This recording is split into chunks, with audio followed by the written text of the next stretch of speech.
কুমিল্লা 4 আসন থেকে নির্বাচিত মাননীয় সংসদ সদস্য জনাব আবুল হাসনাত, আপনি একটি সম্পূরক প্রশ্ন করতে পারেন দয়া করে।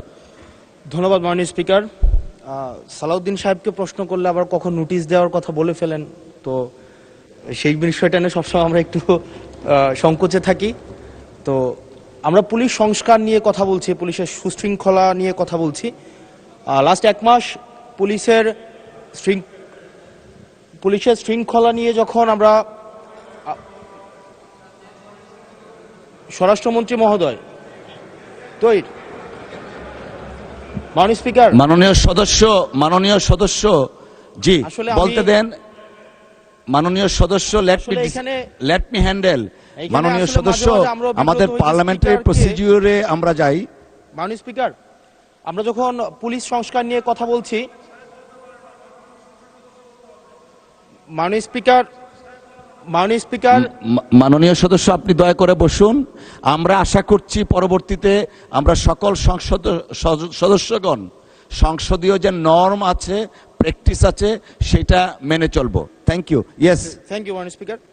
মাননীয় স্পিকার, পুলিশ সংস্কার নিয়ে যখন আমরা কথা বলি বা পুলিশের যে বিষয়গুলো, তৃণমূলের কিছু পুলিশের অনেক সমস্যা রয়েছে ইনস্ট্রুমেন্টাল। যেমন পুলিশকে যখন তদন্ত করতে পাঠানো হয়, ওই তদন্তের খরচ কিন্তু থানা থেকে দেওয়া হয় না, আর যেটা দেওয়া হয় সেটা কিন্তু অপ্রতুল। আমরা যখন পুলিশকে একটা কাজ করতে দিচ্ছি কিন্তু বাজেট দিচ্ছি না, পুলিশে একটা কালচার প্রচলিত রয়েছে, সেটা হচ্ছে ম্যানেজ করে নাও। এই ম্যানেজ করতে গিয়ে দেখা যায় পুলিশ দুর্নীতির বিভিন্ন কাজে তারা কনভেনশনালি জড়িয়ে পড়ে। যেমন কিছুদিন আগে আমাদের 26শে মার্চের প্রোগ্রাম হয়েছে, এবং সেটা হচ্ছে সবাই জানে, এই 26শে মার্চের প্রোগ্রামে যে বাজেট দেওয়া হয়েছে প্রশাসনকে, সেই বাজেট এবং প্রোগ্রাম করতে গিয়ে যে খরচ হয়েছে সেটার মধ্যে কিন্তু আনুপাতিক অনেক ধরনের ব্যবধান রয়েছে। তখন যে কাজটা করতে হয়, পুলিশ ব্যবসায়ী থেকে, তারপর হচ্ছে তার এলাকার বিভিন্ন প্রতিষ্ঠিত মানুষ থেকে কিন্তু অর্থ উঠাতে হয়।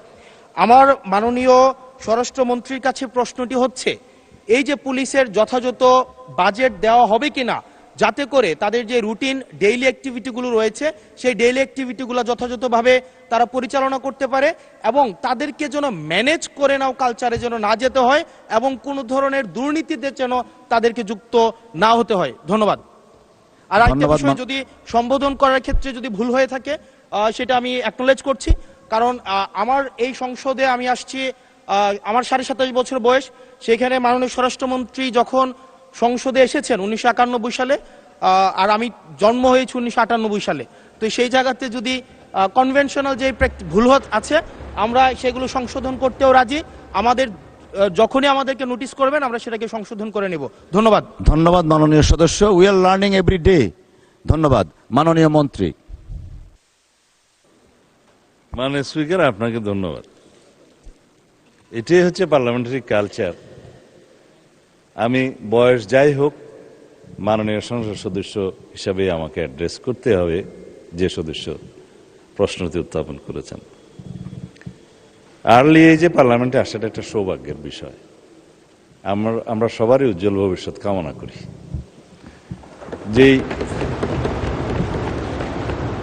মানে আমরা যে সময় এমপি হয়েছি তার চাইতেও আরো 8-10 বছর পরে জন্ম নেওয়াটা সৌভাগ্যের বিষয়, কারণ তার আগে সামরিক শাসনের সময় ছিল।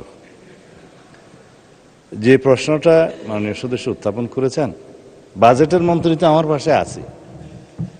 এখন আমরা অনুরোধ করব পুলিশ বাহিনীকে আরো বেশি কর্মক্ষম করা এবং দুর্নীতিমুক্ত রাখার জন্য যথাযথ বাজেট তিনি দেবেন, এবং সেই বিষয়ে আমরা আগামী বাজেট অধিবেশনে পুলিশের বাজেট বৃদ্ধির জন্য আমি একটা প্রস্তাব মাননীয় অর্থমন্ত্রীর কাছে, মাননীয় প্রধানমন্ত্রীর মাধ্যমে করে রাখছি।